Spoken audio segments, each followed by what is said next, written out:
এই মাসের সাথে ইসলামের ইতিহাসে এমন একজন আল্লাহর মকবুল বান্দা, আল্লাহর পেয়ারা বান্দা, আল্লাহকে যিনি এত বেশি রাজি করতে সক্ষম হয়েছেন,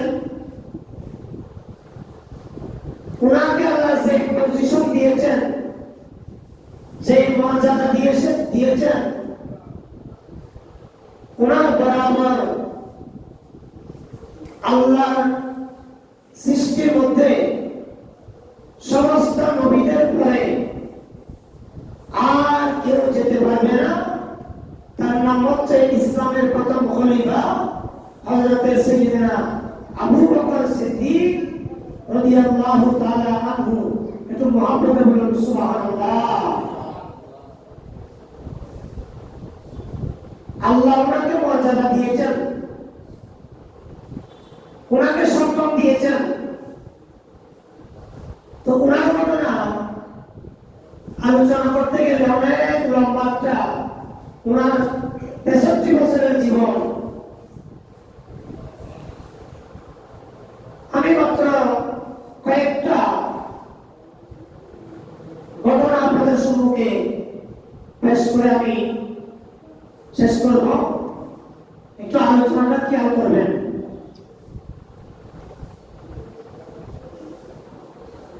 কোরআনের পাকের মধ্যে একটা সূরা আছে, সেই সূরার নাম হচ্ছে সূরা নমল। সেখানে আল্লাহ একজন নেককার ওলির কারামত আল্লাহ নিজে বয়ান করেছেন কোরআন শরীফের মধ্যে। ওই আল্লাহর ওলির নাম হচ্ছে হযরত সাইয়্যিদনা আসিম ইবনে বারকিয়া রাদিয়াল্লাহু তাআলা। উনি আমাদের নবী থেকে প্রায় কয়েক হাজার বছর আগের ব্যক্তি ছিলেন। ওনাকে আমরা চিনিও না, জানিও না।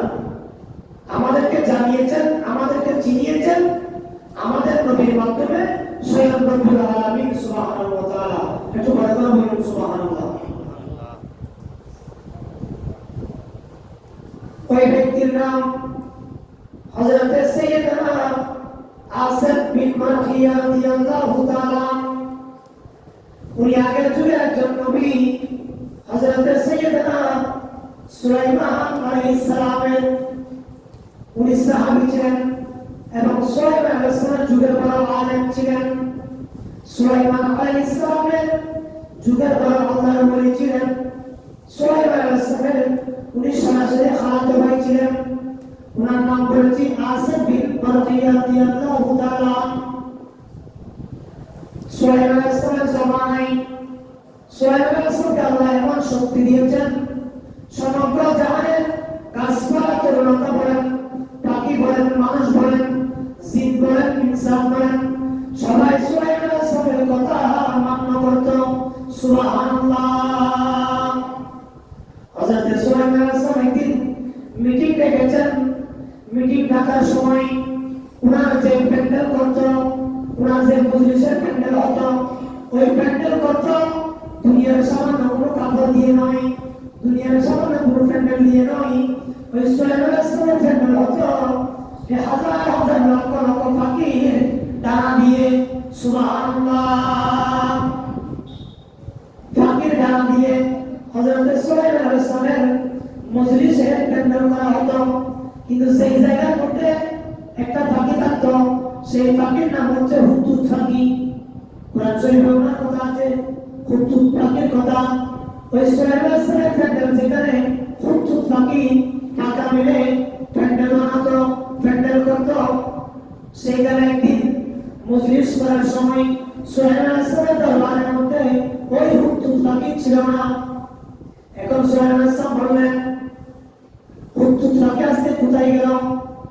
তখন কেউ বলল, হুজুর হুদহুদ পাখি তো আজকে ডিউটি পালন করছে না, সে কোথায় গেছে আমরা জানি না, উনি আজকে নাই, উনি গায়েব। সুলাইমান আলাইহিস সালাম যখন এই কথা বললেন, তখন আরেকটা পাখিকে বলল, এ পাখি তুমি ওই হুদহুদ পাখিকে তালাশ করে নিয়ে আসো। তখন ওই পাখি গেলেন হুদহুদ পাখিকে তালাশ করার জন্য। অনেক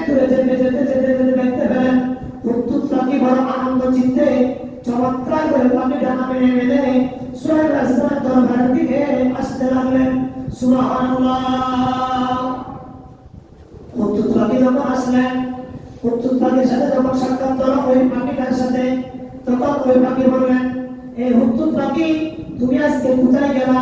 সুলাইমান আলাইহিস সালামের তো মজলিস কায়েম হয়েছে, মিটিং হয়েছে, তুমি আজকে সেখানে ডিউটি পালন কেন করো নাই?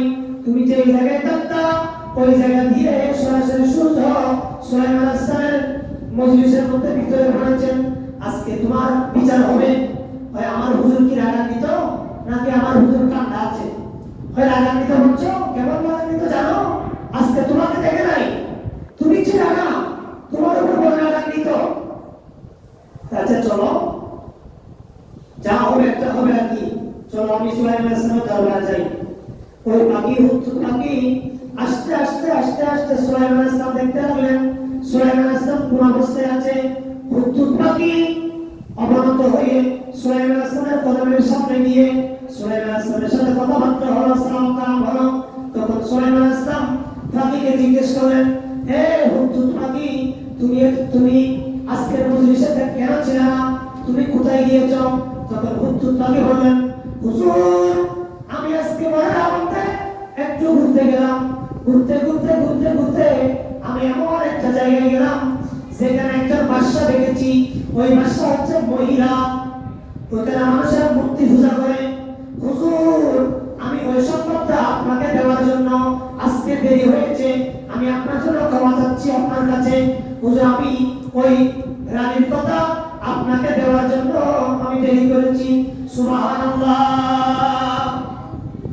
এই পাখি যখন আসলেন সুলাইমান আলাইহিস সালামের দরবারে গিয়ে, এখন এরকম যখন একটা সংবাদ দিলেন, কোরআন শরীফের মধ্যে আছে ইনামাইন আযীম, এটা একটা মহান সংবাদ আল্লাহর কোরআনের ভাষায়।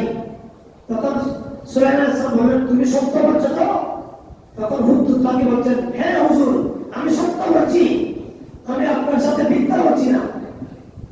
তখন সুলাইমান আলাইহিস সালাম একটা চিঠি লিখলেন, চিঠির মধ্যে লেখা আছে বিসমিল্লাহির রহমানির রহিম মিন সুলাইমান ইবনে দাউদা। এরকম সুলাইমান আলাইহিস সালামের নাম এবং সুলাইমান আলাইহিস সালামের আব্বা জান হযরত দাউদ আলাইহিস সালামের নাম আছে চিঠির শুরুতে। এরকম একটা চিঠি দিয়ে হুদহুদ পাখিকে বললেন, তুমি এই চিঠিটা নিয়ে তুমি যে বাদশার কাছে গিয়েছিলে, মহিলা বাদশা, ওই মহিলা বাদশার কামরার মধ্যে গিয়ে এই চিঠিটা দিয়ে তুমি একটু লুকে থাকবা। তো চিঠির মধ্যে কি লিখেছেন? এখন ওই রানী ঘুম থেকে উঠলেন, রানীর নাম হচ্ছে বিলকিস। উনি যখন ঘুম থেকে উঠলেন, ঘুম থেকে উঠে দেখতে পেলেন ওনার কামরার ভিতর একটা চিঠি। চিঠি যখন পড়লেন দেখতে পেলেন সেখানে বিসমিল্লাহির রহমানির রহিম, আমাদের আল্লাহর নাম আছে। উনি তো মূর্তি পূজা, উনি মুসলমান না। এখন উনি দেখেছেন বিসমিল্লাহির রহমানির রহিম মিন সুলাইমান ইবনে দাউদা, যে সুলাইমান আলাইহিস সালাম ইবনে দাউদের পক্ষ থেকে একটা চিঠি পাঠিয়েছে। তো চিঠির মধ্যে কি লেখা আছে?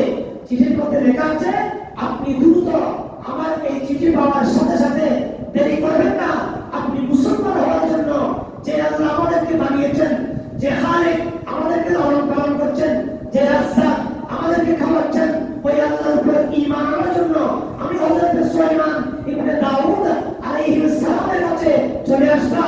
আমার কাছে আছে কলমা পড়ে মুসলমান হয়ে যাবা, মনে করে বলুন সুবহানাল্লাহ। এখন রানী বিলকিস বলতে লাগলেন, কে আমার এরকম কামরার ভিতরে এই চিঠি আনলোকে? তখন উনি মিটিং ডাকলেন, সবাই ক্যাবিনেট সবাই আসলেন, সবাই এসে বলতে লাগলেন, জাহাপনা হে আমাদের মুনি, আপনি ওই মানুষের কথা শুনবেন না, আমরা ওনার সাথে যুদ্ধ করব। আমরা কখনো আমাদের বাপ-দাদা ধর্ম ছেড়ে দিয়ে আমরা কখনো এক আল্লাহকে বিশ্বাস করব না, আমরা একাধিক আল্লাহকে বিশ্বাস করি, আমরা কখনো কলমা পড়ব না। এখন সবাই ক্যাবিনেট সবাই তাকে এরকম জ্বালানি হালত সবাই করতে লাগলেন, গরম অবস্থা। তখন রানী বিলকিস একটু চালাক ছিল, উনি বললেন, হে আমার ক্যাবিনেটরা তোমরা শোনো শোনো, তোমরা জানো না উনি যদি আল্লাহর নবী হয়, ওনার সাথে আমরা যুদ্ধ করলে যুদ্ধ করতে পারবো না, কারণ নবীর সাথে কখনো কোনো মানুষ যুদ্ধ করে পারে না। আর যদি উনি সাধারণ কোনো মানুষ হয় তখন আমরা ওনার সাথে যুদ্ধ করবো, তবে আমি দুই একজন মানুষ ওনার কাছে প্রেরণ করবো। তিনটা জিনিস তার কাছে আমি প্রেরণ করব। ওই তিনটা জিনিস যদি তিনি গ্রহণ করে তখন আমরা বুঝতে পারবো উনি নবী না। আর যদি গ্রহণ না করে তখন আমরা বুঝতে পারবো তিনি একজন নবী। সুবহানাল্লাহ। তো নবীর সাথে যুদ্ধ করে আমরা পারবো না। এখন ওনার কাছে কিছু স্বর্ণ চাঁদি প্রেরণ করেছে, কিছু স্বর্ণ, আর একটা ধান জাতীয় একটা পাতা জাতীয় একটা ওনাকে প্রেরণ করা হয়েছিল। আর একটা বস্তু প্রেরণ করেছেন, তিনটা বস্তু ওনার কাছে প্রেরণ করা হয়েছিল। তখন এগুলো সবগুলো দেখতে পাচ্ছেন কে? ওই হুদ্দুদ পাখিটা। হুদ্দুদ পাখি দেখা শেষ, উনি চলে আসলেন।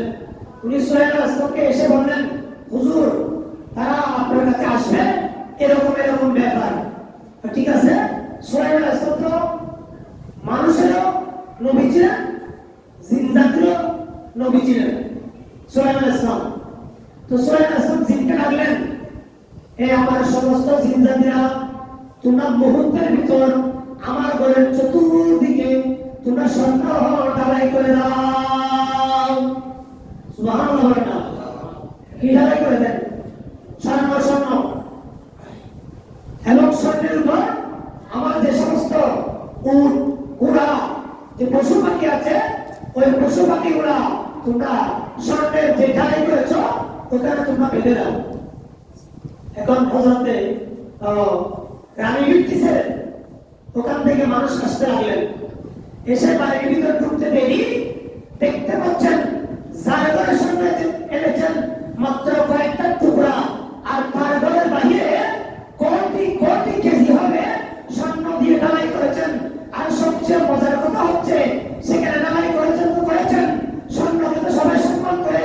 সুলাইমান আলাইহিস সালামের ঘরের চতুর্দিকে স্বর্ণ ঢালাই করে ওখানের মধ্যে সমস্ত ঘোড়া দুম্বা যা যা ওই জমানায় ছিল সবগুলো বেঁধে দিয়েছেন। আর সমস্ত পশু পাখিরা সেখানে পায়খানা প্রস্রাব করেছেন। এটা দেখে তারা তো রীতিমতো হতবাক হয়ে গেলেন। সুবহানাল্লাহ। এখন তারা বুঝতে পারছেন যে উনি কোনো সাধারণ মানুষ নয়। ওই ব্যক্তিরা এসে সুলাইমান আলাইহিস সালামের কাছে ওইগুলো দিলেন, হুজুর আমাদের বাসা থেকে আপনার জন্য এগুলো উপহার। উনি বললেন, আমি স্বর্ণ নিব না। ওনার কাছে যে একটা পানির মতো একটা ডিব্বা এনেছেন, ওই ডিব্বাটা উনি খুলছেন না। ওনার পাশে কতগুলা কিছু পোকা ছিল। একটা পোকা সুলাইমান আলাইহিস সালামকে বললেন, হুজুর আপনি যদি অনুমতি দেন আমি এই জিনিসটা খুলব। এই পোকাটা বলছেন, আমি এই জিনিসটা খুলব, আপনাকে কষ্ট করতে হবে না। তখন বলে, ঠিক আছে তুমি খুলো। তখন পোকাটা খুললেন। তা আপনাদের অনেক প্রশ্ন হতে পারে, পোকা কেমনে করতে পারে?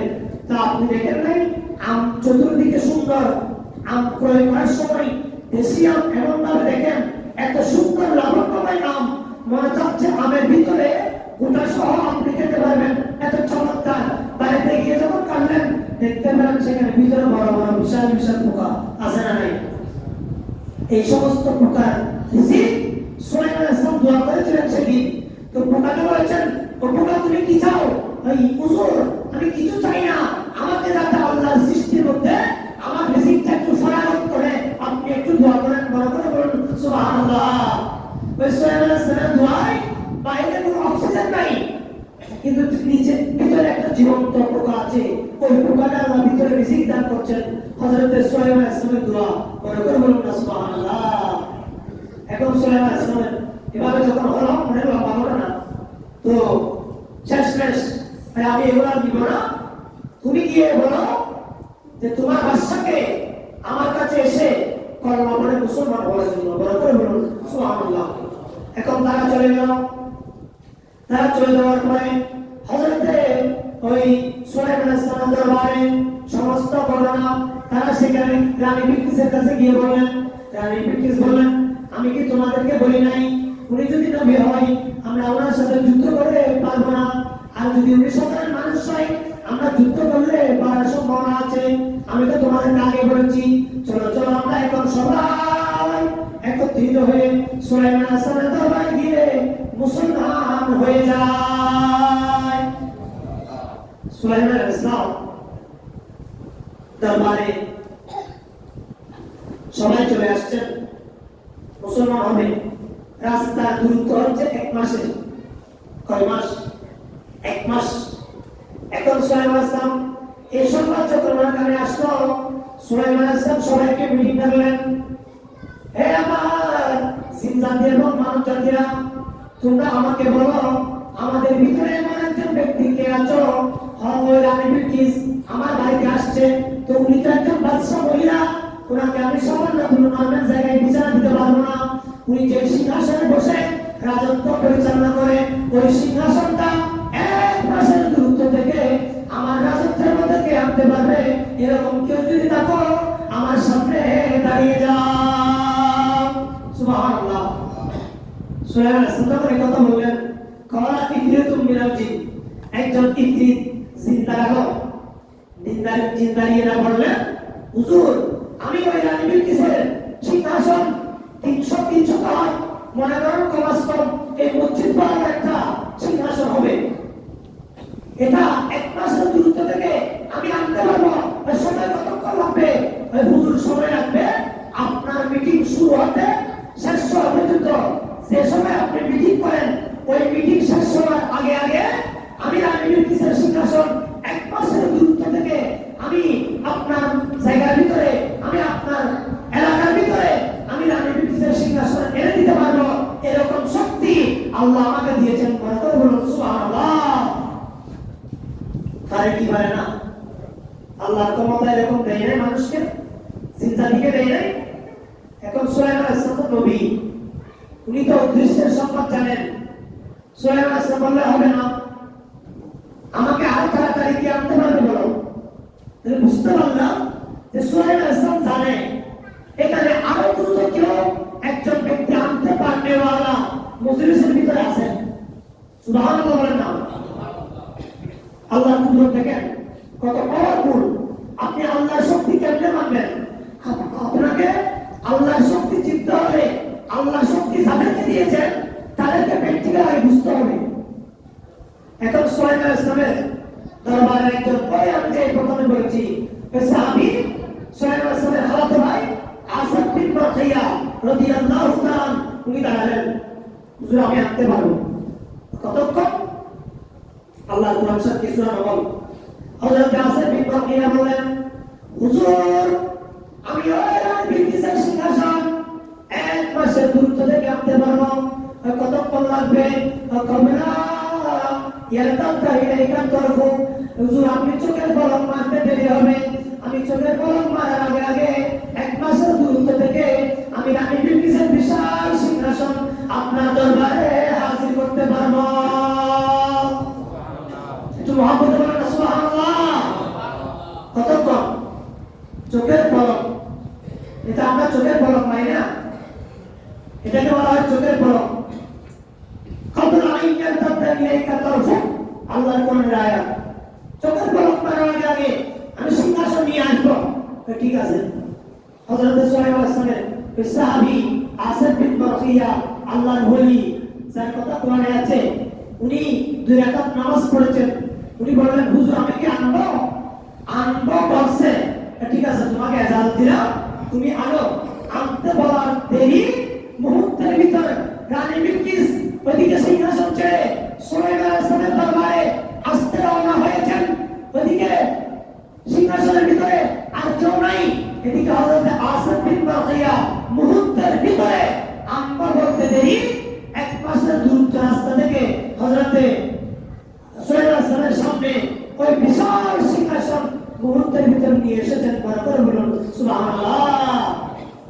তখন সুলাইমান ইসলাম কোরআন শরীফের ভাষা একটি কথা বলেছেন, হাযা মিন ফাদলি রাব্বি, ও আমার চাচাতো ভাই আসাদ বিন বারখিয়া রাদিয়াল্লাহু তাআলা, এটা তোমার ব্যক্তিগত কোনো ক্ষমতা নয়, ব্যক্তিগত কোনো শক্তি নয়, এটা আমার আল্লাহ তোমাকে দয়া করে দান করেছেন। সুবহানাল্লাহ। এখান থেকে আমরা বুঝতে পারেন আল্লাহর ওলিদের ক্ষমতা কতটুকু। সুবহানাল্লাহ বলেন। আল্লাহর ওলিদের ক্ষমতা। এই আসাদ বিন বারখিয়া 1 মাসের দূরত্ব রাস্তা মুহূর্তের ভিতরে উনি নিয়ে এসেছেন। আর আমাদের কাদিয়া তরিকা যিনি শেখ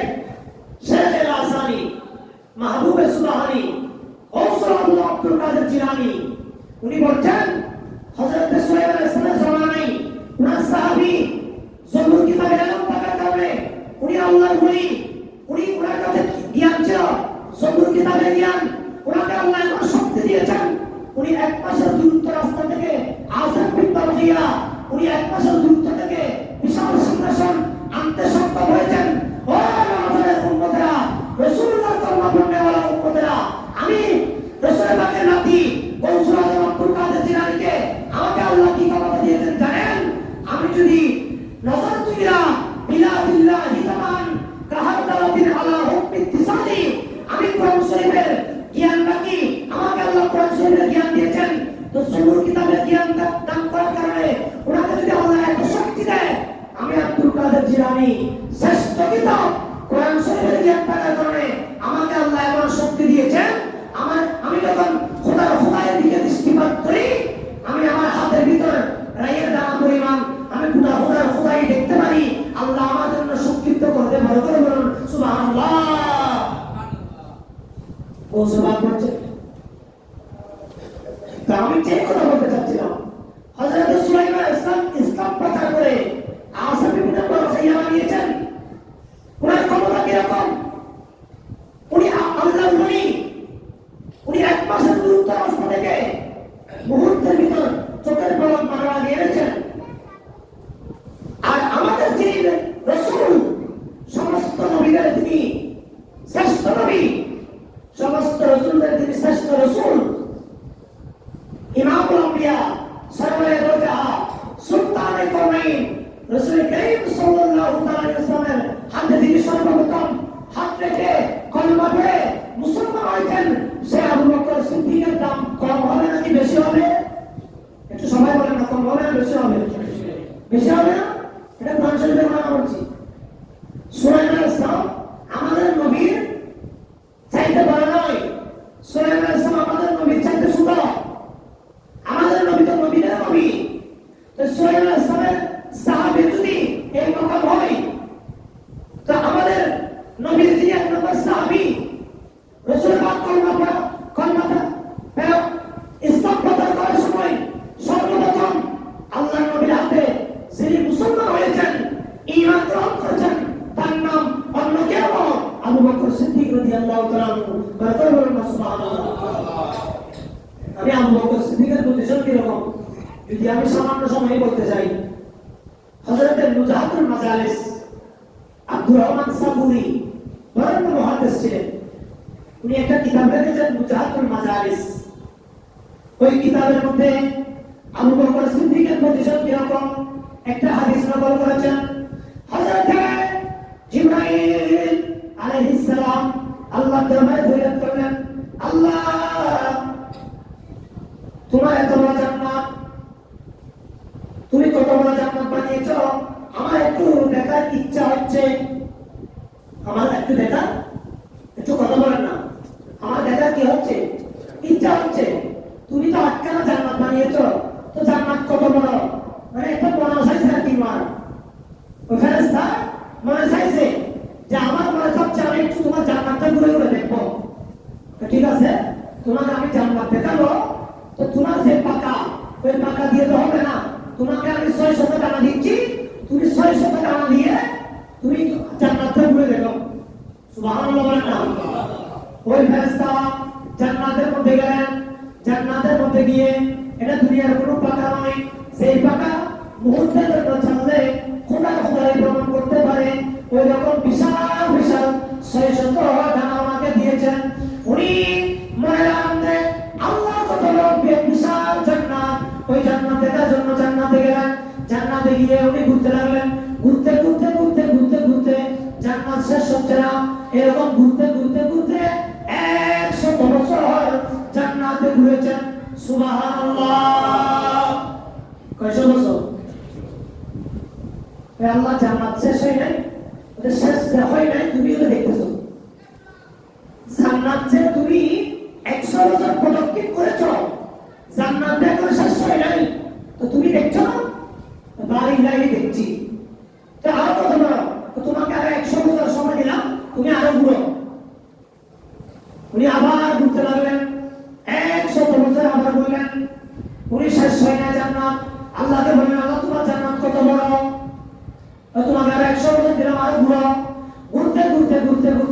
যাবেন, একটা গাছের ছায়া মাত্র শেষ করতে সক্ষম হয়েছে।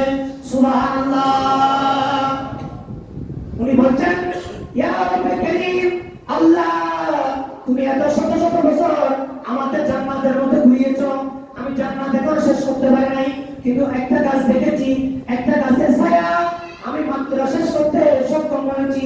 আল্লাহ তোমার কাছে জানতে চাই, এই গাছের ছায়া, এই জান্নাতের মধ্যে যে গাছটা আমি দেখেছি, যে ছায়া দেখেছি, এই গাছের নিচে তোমার কোন বান্দার ঠিকানা তুমি দান করবে?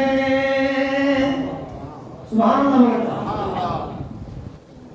তোমার জানতে মন চাই? সরাসরি আর কেউ নয়, আমার নবী ইমামুল আম্বিয়া সুলতানুল কওনাইন রাসূল করিম সাল্লাল্লাহু আলাইহি ওয়াসাল্লাম, আমার আগের জামানার নবীর একজন সাহাবী হবে, তিনি প্রথম মুসলমান হবেন, তার নাম আবু বকর সিদ্দিক। তুমি যে 300 বছর তুমি নুরানি ডানা দিয়ে প্রদক্ষিণ করেছো, এই বিশাল জান্নাত তুমি সায়ের করেছো, ওই তুমি যে গাছের ছায়া দেখেছো, এই ছায়া বরাবর জান্নাত অন্য কাউকে দিব না, আমি একমাত্র সাইয়েদনা আবু বকর সিদ্দিকের জন্য আমি জান্নাত বানিয়েছি। এবার বুঝুন আবু বকর সিদ্দিকের মাকাম কোথায়? সুবহানাল্লাহ। আব্দুর রহমান সাবুরি জাতুল মাসালিসের মধ্যে নকল করছেন কি হাদিস, এত বড় জান্নাত। মাওলা আলীর সাথে একদিন আবু বকর সিদ্দিকের সাথে দেখা হলেন, তখন আবু বকর সিদ্দিক বলেন, হে মাওলা আলী, আমি আল্লাহর প্যারা নবীকে বলতে শুনেছি, আমি আল্লাহর মাহবুব নবীকে বলতে শুনেছি, যে ব্যক্তির কাছে তুমি আলীর মহব্বত থাকবে না, তুমি আলী যাকে জান্নাতের সার্টিফিকেট দিবে না, ওই ব্যক্তি জান্নাতে প্রবেশ করতে পারবে না। হযরত মাওলা আলী সাহেব কথা আবু বকর সিদ্দিক বলছেন, এ আবু বকর সিদ্দিক মাওলা আলীকে বললেন যে তোমার মহব্বত যদি না থাকে কেউ জান্নাতে প্রবেশ করতে পারবে না। তখন মাওলা আলী সাহেব বললেন, হুজুর, ইয়া আবু বকর সিদ্দিক, আমি আল্লাহর প্রিয় মাহবুব নবীকে বলতে শুনেছি, আপনার মহব্বত কোন উম্মতের কাছে আপনার যদি সম্মান না থাকে, ইজ্জত না থাকে, তখন ওই ব্যক্তি জান্নাতের মধ্যে প্রবেশ করতে পারবে না। একজন জান্নাত দিবেন, আরেকজনের মহব্বত থাকতে হবে। যদি ইনার যদি মহব্বত না থাকে জান্নাতে প্রবেশ করতে পারবে না। আর ওরা একজন জান্নাত দিবেন, উনি যদি জান্নাতের সনদ আপনাকে আমাকে না দেয়, তো আমরা জান্নাতে প্রবেশ করতে পারবো না। আমরা তো বলবো না সুবহানাল্লাহ। এরকম একজন সাহাবী আমাদের নবীর উম্মতের মধ্যে আছে, ওনার নাম আবু বকর সিদ্দিক রাদিয়াল্লাহু তাআলা আনহু। বলুন না সুবহানাল্লাহ। আবু বকরের জীবনী কয়টা দিক বলবো? একদিন হযরত আয়েশা সিদ্দিকা রাদিয়াল্লাহু তাআলা মিশকাতের মধ্যে হাদিসটা আছে, বাবুল মানাকিবের মধ্যে, আমার নবী একদিন, আমার নবীর স্ত্রী আমাদের আম্মা জান হযরত সাইয়্যিদা আয়েশা সিদ্দিকা রাদিয়াল্লাহু তাআলা আনহা কান মুবারকের মধ্যে আমার নবী মাথা মুবারক রেখে আরাম করছিলেন। তখন 14 তারিখের চাঁদ ছিল, রাতের মধ্যে। আয়েশা সিদ্দিকা বললেন, ইয়া রাসূলুল্লাহ, ইয়া হাবিবাল্লাহ, আমার কাছে জানতে ইচ্ছা করছে, আসমানের মধ্যে যতগুলো নক্ষত্র তারকা দেখছি, ইয়া রাসূলুল্লাহ, এতগুলো তারকা পরিমাণ আপনার উম্মতের মধ্যে কোন ব্যক্তির আমলনামা কি আছে? এতগুলো কি আমল আপনার উম্মতের মধ্যে কেউ কি করেছেন? সুবহানাল্লাহ বলেন না। আমরা তো নামাজ পড়েছি, আমলনামা 1 কেজি আছে নাকি 2 কেজি আছে নাকি 5 কেজি আছে আমরা তো জানি না। এমনি আমরা কিতাবের মধ্যে আছে, আল্লাহ বলেছেন যে ভালো কাজ করলে ডান দিকে লেখা হচ্ছে, খারাপ কাজ হলে বাম দিকে লেখা হচ্ছে, এতটুকু আমরা জানি। কিন্তু কতগুলো পাল্লায় তুললে কত কেজি হবে, কত পরিমাণ, সংখ্যা কত, এগুলো হুদায়ের মধ্যে জমিনে তো কেউ জানে নাই, কেউ জানে না। আয়েশা সিদ্দিকা ঈমান হচ্ছে দুনিয়ার জমিনের বিজ্ঞান, সায়েন্স, যত বিজ্ঞানী আছে, কেউ না জানলেও আমার মাহবুব নবী তো জানেন। বলে করে বলুন সুবহানাল্লাহ। আমার মাহবুব নবী জানেন। এই আকীদা নিয়ে আয়েশা সিদ্দিকা জিজ্ঞেস করেছেন, ইয়া রাসূলুল্লাহ, আমার জানতে ইচ্ছা, আসমানে যতগুলো নক্ষত্র এত পরিমাণ সব কার কাছে আছে। আমার নবী মজা করে বললেন হযরতে উমর ফারুকের আমলনামা এত পরিমাণ হয়েছে। সুবহানাল্লাহ। আচ্ছা একটা কথা আপনাকে জিজ্ঞেস করি, আপনাদের সবাইকে, আপনারা 14 তারিখে চাঁদ দেখেছেন, তারাও দেখেছেন, বড় সুন্দর করে দেখা যায়, আল্লাহ আমাদেরকে দেয়। এটা জীবনে কোনোদিন কেউ তারকা শেষ করতে পেরেছেন? এটা আওয়াজ দিবেন না, পারছেন? সম্ভব? কোন বিজ্ঞানে এই পর্যন্ত আসছে? হয় নাই। এটা বিজ্ঞানের কথা। আয়েশা সিদ্দিকা ওই কথা আমাদেরকে জানান দিচ্ছেন যে দুনিয়ার জমিন থেকে আসমান কত লক্ষ লক্ষ কোটি কোটি মাইল দূরে, এখানে জানার মতো তো কোনো ক্ষমতা আল্লাহ কাউকে দেয় নাই। আমার নবী বলছেন আয়েশা তুমি আমাকে জিজ্ঞেস করেছ আসমানের যতগুলো নক্ষত্র এত পরিমাণ কারো কাছে সওয়াব আসেনি। আমি বললাম উমর। তখন আয়েশা সিদ্দিকা মুখ একটু মলিন করে বলেছেন, কারণ আয়েশা সিদ্দিকার উদ্দেশ্য ছিল, আয়েশা সিদ্দিকা মনে করেছেন আবু বকর সিদ্দিকের কথা ছাড়া অন্য সাহাবীর কথা বলবে না। আয়েশা সিদ্দিকা চাচ্ছে একটু তার ভাবে আবু বকর সিদ্দিক কত আমল করেছেন, আয়েশা সিদ্দিকা একটু জেনে নেব। কারণ আয়েশা সিদ্দিকা তো বড় মদিনা শরীফের বড় অনেক বড় জ্ঞান মূর্তি ছিল। উনি প্রায় ২৫০০ মতো হাদিস বয়ান করেছেন। আয়েশা সিদ্দিকা একজন মহিলা, আমাদের আম্মা জান। ইসলামের ইতিহাসে যত সাহাবী হাদিস বর্ণনা করেছেন, প্রথম নম্বর হচ্ছে হযরত সাইয়্যিদনা আবু হুরায়রা, ২ নম্বর যার স্থান তার নাম হচ্ছে আমাদের মা হযরত আয়েশা সিদ্দিকা রাদিয়াল্লাহু তাআলা। বলে বলুন না সুবহানাল্লাহ। ২২৭৫ হাদিস প্রায় রিওয়ায়াত করেছেন। উনি তো সাধারণ কোনো মামুলি ব্যক্তি নয়। উনি আমার নবীর সাথে হেঁটে হেঁটে সমস্ত জ্ঞান বিজ্ঞান শিখে ফেলেছেন। আয়েশা সিদ্দিকার চেহারা বলি করেছেন, রাসূল বুঝতে পেরেছেন। কারণ নবী তো ওনাকে বলা হয় উম্মতের কলবের খবর যিনি জানেন তাকে বলা হয় নবী। একটু বড় করে বলেন না সুবহানাল্লাহ। এখন রাসূল বললেন আয়েশা আমি তোমাকে বলেছিলাম ফারুক আজমের কথা। নয় নয় নয় নয়, আমার আবু বকর সিদ্দিক আমাকে নিয়ে যখন হিজরতের রাতে ৩ রাত গারে সুরের মধ্যে অবস্থান করেছিল, ওই গারে সুরের মধ্যে যে ৩ রাত আবু বকর সিদ্দিক আমার সাথে ছিল, পৃথিবীর জমিনে দ্বিতীয় কোনো ব্যক্তি ছিল না, কোনো সাহাবী ছিল না, কোনো হাজি ছিল না, কোনো নামাজি ছিল না, কোনো ইমানদার ছিল না, কোনো মুহাদ্দিস ছিল না, মুফাসসির ছিল না, পৃথিবীর কোনো জ্ঞানী ছিল না। একমাত্র আমার সাথে ৩টা রাত আবু বকর সিদ্দিক ছিলেন। ওই আবু বকর সিদ্দিকের এক রাতের সওয়াব যদি এক পাল্লায় দেওয়া হয়, উমর ফারুক নয়, উসমানে গনি নয়, মাওলা আলী শেরহুদা নয়, আশরায়ে মুবাশশিরা নয়, জঙ্গে বদর নয়, জঙ্গে উহুদ নয়, জঙ্গে সিফিন নয়, গোটা জাহানের যত সাহাবী নয়, কিয়ামত পর্যন্ত আনেওয়ালা যত গোস, যত কুতুব, যত আব্দাল, যত ইমানদার, যত হাজি, যত নামাজি, যত গাজী, সমস্ত ইমানদারের সওয়াব যদি এক পাল্লায় দেওয়া হয়, আবু বকর সিদ্দিকের ওই একটি রাতের সওয়াব কোটি কোটি গুণ বাড়ি হবে। সুবহানাল্লাহ। এবার বুঝুন আবু বকর সিদ্দিকের পজিশন কোথায়। আমার নবী হাদিস মেশকাতের মধ্যে আছে। তাহলে আমরা এখান থেকে অনেক জিনিস বুঝে ফেললাম যে উম্মতের মধ্যে সমস্ত নবীদের পরে যার স্থান তার নাম হচ্ছে আবু বকর সিদ্দিক রাদিয়াল্লাহু তাআলা। সে আবু বকর সিদ্দিক নিজের জান, নিজের মাল, নিজের সম্পদ, নিজের অর্থ সব কিছু কুরবান করে উনি রাসূল পাকের কদমে কুরবান করেছেন। সেজন্য এক শায়রে বলেছেন আরজু কি সিদ্দিক নে পেশে রাসূল মাল জর क्या जानो दिल कुर्बान है माल जर क्या जानो दिल कुर्बान है सरवरे को नैन का फरमान है मुझ पे यारे कार का एहसान है।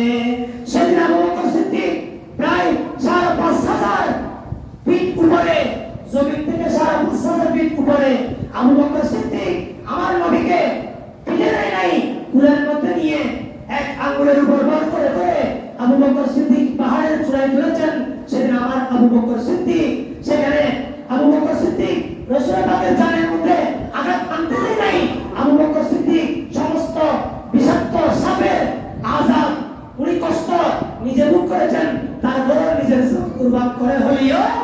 রাসূলুল্লাহকে যিনি অক্ষত রেখেছেন, রাসূলুল্লাহকে যিনি হেফাজত করেছেন, তার নাম ইসলামের প্রথম খলিফা আবু বকর সিদ্দিক। বলুন সুবহানাল্লাহ। এত পজিশন, সেজন্য আমি এই হাদিস বলে শেষ করছি। আমার নবী বলেছেন, জালালউদ্দিন সুয়ুতী কিতাবের মধ্যে লিখেছেন, হুব্বু আবি বকর ওয়া শুকরুহু ওয়াজিবুন আলা কুল্লি উম্মতিন। হে আমার উম্মতেরা, আমি আবু বকর সিদ্দিক সম্পর্কে কিয়ামত পর্যন্ত আনেওয়ালা উম্মতদেরকে আমি এই কথা জানান দিতে চাই, আমার আবু বকর সিদ্দিক ইসলামের জন্য, আমি রাসূলুল্লাহর জন্য এত বড় ইহসান করেছেন, তার বদলা আমি দুনিয়ার জমিনে দিব না, তাকে আমি জান্নাতের কিয়ামতের ময়দানে আমার আল্লাহ দুইজন ব্যক্তিকে আমার আল্লাহ উজরত দিবে, প্রতিদান দিবে। একজন হচ্ছে ছেলে, আরেকজন হচ্ছে মেয়ে। ছেলের নাম হচ্ছে আবু বকর সিদ্দিক, মেয়ের নাম হচ্ছে আমাদের আম্মাজান হযরত খাদিজাতুল কুবরা রাদিয়াল্লাহু তাআলা আনহা। সেজন্য আমার নবী বলেছেন, হে আনেওয়ালা উম্মত, সবার উপর ওয়াজিব, আবশ্যক আমার আবু বকর সিদ্দিকের ফাতিহা করা, আমার আবু বকর সিদ্দিকের ইতাআত করা, আমার আবু বকর সিদ্দিকের স্মরণ করা। আমার নবী বলেছেন, ওয়াক্তু আবি বকরিন ওয়া শুকরুহু ওয়াজিবুন আলা কুল্লি উম্মতি। আমার সমস্ত উম্মতের উপর আমি নবীর পক্ষ থেকে ওয়াজিব করে দিয়েছি। বলুন সুবহানাল্লাহ। আল্লাহ সুবহানাহু ওয়া তাআলা আমাকে আপনাকে সবাই আবু বকর সিদ্দিকের যে ইশক, আবু বকর সিদ্দিকের যে জীবন, আমি তো মাত্র কয়েকটা দিন আপনাদের সম্মুখে বলেছি, এগুলো বিস্তারিত বলে সময়কে সময়। তো আল্লাহ সুবহানাহু ওয়া তাআলা আমাদেরকে যা আলোচনা আমি সংক্ষিপ্ত করেছি, এগুলোর উপর আমল করার, সিদ্দিক আকবরের তাসকিরা এতক্ষণ আপনারা শুনেছেন। এতক্ষণ শুনেন নাই? আবু বকর সিদ্দিক উনি জামানার একজন ওলি, গৌসুল আজমের আরো ওলি। ওনার জিকির আপনারা শুনেছেন। যতক্ষণ শুনেছেন, যারা শুনেছেন, এতক্ষণ পর্যন্ত আমাদের গুনাহ মাফ হয়েছে। বলুন সুবহানাল্লাহ। তো আর কি লাগে? আবু বকর সিদ্দিকের তাসকিরা হচ্ছে, নিজের জীবনের গুনাহ মাফ হচ্ছে। আল্লাহ আমাদেরকে সিদ্দিক আকবরের ইতাআত, সিদ্দিক আকবর যেভাবে নবীকে ভালোবেসেছেন, এভাবে ভালোবাসার, নবীকে ইজ্জত করার আল্লাহ আমাদেরকে তৌফিক দান করুক। আমিন। আমি বিগত এক জুমা এসেছিলাম, আজকে আপনাদের সম্মুখে এসেছি। দোয়া করবেন আমার জন্য খাস করে। আল্লাহ সুবহানাহু ওয়া তাআলা আমাদের মহব্বত তশরিফাওয়ারি আল্লাহ কবুল করুক। আমিন। ওয়া আখিরু দাওয়ানা আলহামদুলিল্লাহি রাব্বিল আলামিন। আসসালামু আলাইকুম ওয়া রাহমাতুল্লাহ। যারা